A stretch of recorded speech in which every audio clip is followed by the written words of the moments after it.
இளநரையை போக்கக்கூடிய ஒரு ஜூஸை எப்படி தயாரிக்கலான்னு இந்த வீடியோவில் பார்க்கலாம். சின்ன வயசில் இளநரை வரக்கான காரணங்கள் பார்த்திங்கன்னா, மெலனின்கிற சத்து நம்ம உடம்புல கம்மியாக இருக்கிறதுனால இளநரையானது வரும். சத்தான உணவுகளை நம்ம சாப்பிடாமல் இருக்கிறதுனால இளநரையானது வரும். வெள்ளை சர்க்கரையை நம்ம அதிக அளவில் உணவில் சேர்த்துக்கிறதுனால இளநரையானது வரும். நம்ம அதிக அளவில் டென்ஷன் ஆகிறதுனால இளநரை வரும்.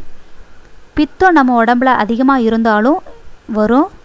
பாட்டிலில் அடைக்கப்பட்ட ஜூஸ்களை நம்ம குடிக்கிறதுனாலையும் இளநரை வரும். இளநரையை போகக்கூடிய ஒரு ஜூஸை எப்படி தயாரிக்கலான்னு இந்த வீடியோவில் பார்க்கலாம்.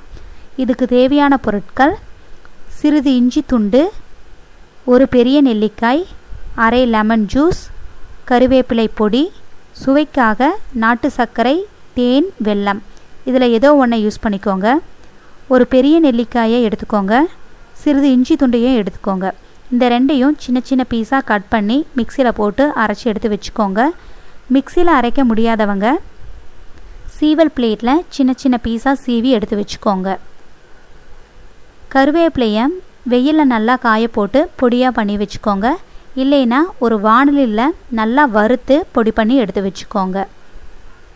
இது கூட அரை லெமன் ஜூஸ். லெமன் ஜூஸில் பார்த்திங்கன்னா விட்டமின் சி அதிக அளவில் இருக்குது. இது இளநரையை போக்கி முடிய கருப்பாக்கும். ஒரு டம்ளர் தண்ணியில் நம்ம சீவி வச்சுருக்கிற பெரிய நெல்லிக்காய், இஞ்சி துண்டு இது எல்லாத்தையும் போடுங்க. போட்டு நல்லா மிக்ஸ் பண்ணுங்கள். இது கூட 2 ஸ்பூன் கறிவேப்பிலை பொடி, அரை லெமன் ஜூஸை பிழிஞ்சு விடுங்க. சுவைக்காக தேன், நாட்டு சர்க்கரை, வெல்லம் இதில் ஏதோ ஒன்று கலந்து நல்லா மிக்ஸ் பண்ணுங்கள். மிக்ஸ் பண்ணிவிட்டு இந்த ஜூஸை குடிங்க. 1 மாதம் இந்த ஜூஸை நீங்கள் குடிச்சிட்டு வந்தீங்கன்னா இளநரையானது போகும். இருந்த இளநரையானது கருப்பாகும். இளநரை வராமையும் இந்த ஜூஸ் ஆனது தடுக்கும்.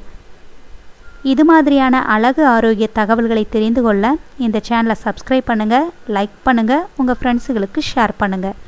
தேங்க்யூ.